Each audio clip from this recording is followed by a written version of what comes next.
A strident cry came from the stroller. "I just fed you, you glutton." They were headed for the local library, but considering the strength of 6-week-old Tommy's escalating cries, he wasn't going to last that long. Every wail pierced her skull until she couldn't take it for another second. "Come and sit over here, Leah. I'll feed your brother before he drives me nuts." She pushed the stroller to the side of the road and brushed off the loose dirt and pine needles from the base of a felled tree. She undid Tommy's straps, and his angry red face became even more frantic. "Feed me, and feed me now, huh?" She sat heavily on the flat surface, pulled up the t-shirt she wore under her thick denim shirt, unhooked her bra, and helped the baby latch on. She should have listened to her mom and just given the little monster formula. Guilt was a terrible thing. Her heart clenched as 2 tiny hands cradled her breast, and he looked up at her with big, innocent eyes. The utter silence of the forest pressed down on her as her son suckled hungrily. An itch of awareness crawled over her skin. Her head shot up and left. "Leah!"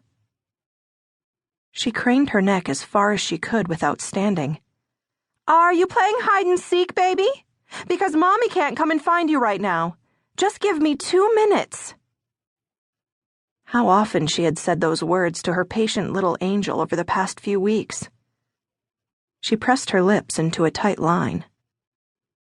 Worry tugged at the corners of her brain, but she was tired, and even though she'd just reached the so-called terrible 2s, Leah was a great kid.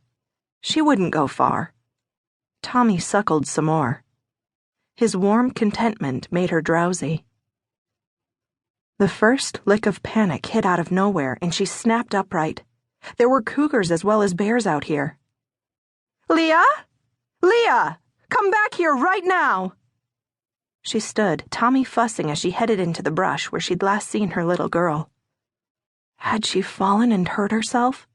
Was she sitting behind a bush waiting to be found, a mischievous smile lighting her face? Bianca walked deeper into the forest, protecting little Tommy's head from getting scratched by branches, spinning around, looking for a glimpse of the red jacket her daughter was wearing.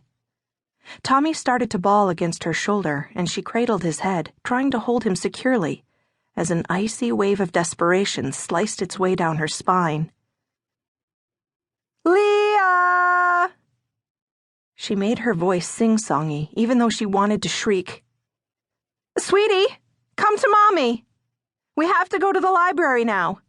You want some new books, don't you? Please don't hide." She stopped at a clearing.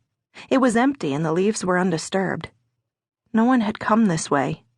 She swung back, and a figure stepped out of the bushes between her and the road. Fear drenched her to the bone. He wore a black mask, a tool belt riding his hip, a hammer balanced in one hand. Her mouth parched. The thump of her heart detonated many explosions through her body, and she shook. She wanted to run, couldn't move. "What have you done with my little girl?" Her voice was thick and gravelly. She was pinned in place with indecision, so scared her bones rattled. She couldn't leave her little girl, couldn't escape while holding the baby. The man pulled his other hand from behind his back and dropped something to the ground. A flash of scarlet. Leah's jacket. "Where is she?" Scared but angry, she took a half-step forward. She wanted to rip into him. Where was Leah? What had he done with her? She took another step closer, and recognition hit. The rush of relief made her knees melt, and she stumbled.